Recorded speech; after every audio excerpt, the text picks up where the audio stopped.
ধুনীয়াকৈ দিব আপুনি হুলস্থুল নকৰিব কৰি একদম ধুনীয়াকৈ লাহে লাহে দিয়ক মই যাতে চাব বানপানীত ক্ষতিগ্ৰস্ত ৰাজ সাহায্য লাগে ৰ'ব কেতিয়া বানপানী হ'ল আপোনাৰ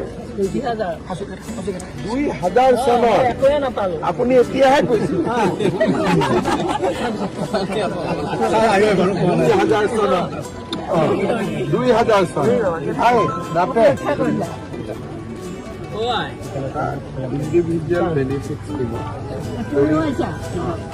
ইণ্ডিভিজুৱেল বেনিফিট কিবা যদি অলপ পইচা লাগে লিখি লওক খালি আকৌ পাহৰি গ'লে আজিৰ পৰাই কামটো আৰম্ভ কৰিলে কৰি আপোনাক ঘৰ এটা বনাই দিব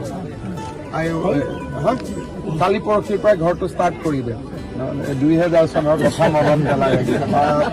বস্তু হয় দিলে প্ৰশান্তক কৈ দিব